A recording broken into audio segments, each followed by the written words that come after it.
makaburi yaliyopo katika kijiji cha Saadani yametaja kuwa ni miongoni mwa watu wa kwanza ambao waliingia katika ukanda wa Pwani kwa ajili ya kutangaza dini ya Kikristo hapa nchini. Historia inaeleza kuwa maeneo ya ukanda wa Pwani mwanzoni yalitawaliwa na utawala wa kisultani ambao ulieneza dini ya Kiislamu kabla ya miaka 80 walipokuja na kuingia wamisionari wa Kijerumani ambao walikuja kutangaza dini ya Kikristo. Freddy Nelson ambaye ni mwongoza watalii katika hifadhi ya taifa ya Saadani amesema eneo hilo lina makaburi yapatayo 7 ya wamisionari wa Kijerumani ambao waliuawa kwa utawala wa kisultani mwaka 1892 na kuzikwa katika eneo hilo. Eneo hili ni mahususi sana kipindi cha ukoloni, watumwa walikuwa wanahifadhiwa katika jengo hili. Pia ukiingia ndani zaidi kuna sehemu mbalimbali, kuna vyumba ambao walikuwa viongozi walikuwa wanakaa, lakini kuna vyumba vingine kama ni sehemu ya mkutano kama wakiwa wana discuss mambo yao, lakini pia vile kuna chumba ambacho walikuwa wanawaweka wale watumwa ambao ni wakorofi, kwa wanaweka kama jela ndogo ipo ndani. Pia vile kuna sehemu la wazi ambao hapo kati, kwamba baada ya kuwakusanya wale watumwa, baada ya hapo wanawashindanisha kwamba yule anayempiga mwenzake ndio ananunuliwa kwa bei kubwa.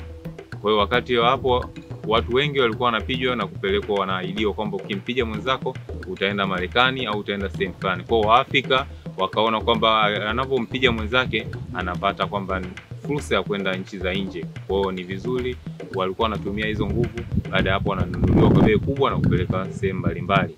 Lakini pia vile ukiangalia hili jengo upande wa juu pale ni sehemu ambao walikuwa wanaweka kama silaha zao, kwamba baada ya hapo kuona kama maadui wanakuja, kwa hizi sehemu hizi mara nyingi zimejengwa sehemu ya pembezoni mwa bahari. Kwa kuna maaskari ambao wanalinda ile eneo, ndio maana ukiangalia kwa juu wameitenga kama himaya yao.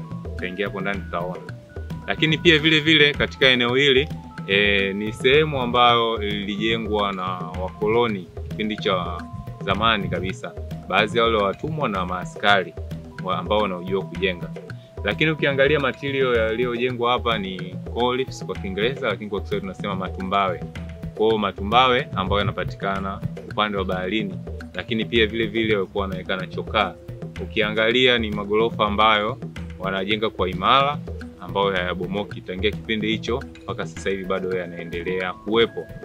Pia vile katika eneo hili ukiangalia hapo ndio kulikuwa kama mapokezi kwa wengi wao ambao walikuwa wamekamatwa, labda watoto zao, wazazi wao au wanaume zao, kwamba wanapokuja hapa kuja kuwasalimia wanasimama hapo, then baada hapo wanawaona wale wapendwa wao. Kwa hiyo hapa ndio ilikuwa mapokezi, kwa unamsalimia, baada ya hapo unaondoka. Lakini pia vile kiangalia kwamba utalii ulianzaje. Utalii ulianza karne ya 19 baada ya utumwa kuisha. Kwa nini utalii ulianza? Kuna bwana mmoja ambao tunamuita father of tourism au baba wa utalii, ambaye anaitwa Thomas Cook. Kwa miaka ya nyuma baada ya utalii kuisha, Thomas Cook alipata fursa kuona kwamba watumwa walikuwa wanakamatwa na kupelekwa sehemu mbalimbali, lakini njiani wanakutana na vivutio, lakini hawalipi kitu chochote. Kwa baada ya yeye kuona kwamba kuna fursa, aliona kwamba ni fursa nzuri ya kuanza utalii. Kwa alianza na watalii 5, baada hapo akaona kwamba inapata mafanikio, akaendelea tena kuanzisha farasi.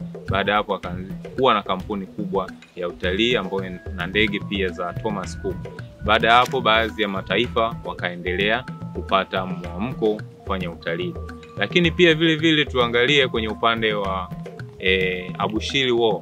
Hii Saadani pia ilipigana na Abushiri kipindi cha nyuma, ambao Abushiri alikuwa kiongozi wa Pangani, lakini Bwana Eli bin Juma alikuwa kiongozi wa Saadani, ambao alikuwa ni kiongozi wa Wazigua katika eneo hili. Abushiri na Bwana Eli wao walikuwa ni kama marafiki, lakini walikuwa wanapigana na Wajerumani. Kipindi hicho cha nyuma walishindwa kwa mwaka wa kwanza, baada hapo walikimbia. Baada ya kukimbia walikamatwa tena kuleta hapa Saadani. Baada ya hapo yule Bwana Eli aliambiwa tena aijenge tena Saadani upya kwa sababu kulikuwa na mabomu. Kwa nini yeye alichaguliwa kujenga kuliko kuuawa? Kwa sababu yeye alikuwa mtawala wa hapa, lakini alikuwa sio mbishi sana kama huyu Abushiri.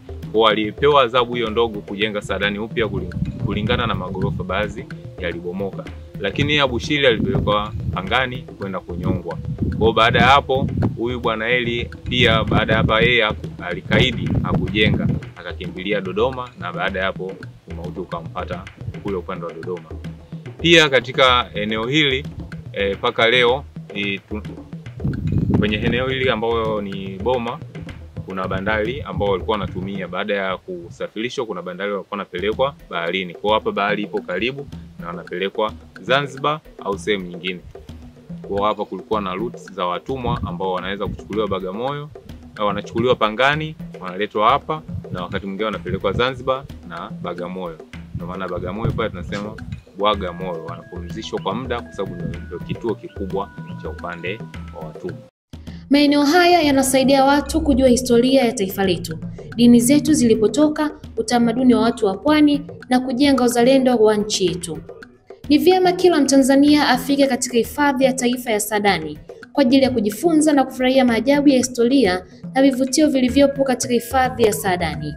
Hii ni Finu Media. Mimi ni Edita Chiwaligo. Usisahau kusubscribe, kulike, kucomment na kushare ili uzidi kupata taarifa zetu kupitia hapa Finu Media. Asante.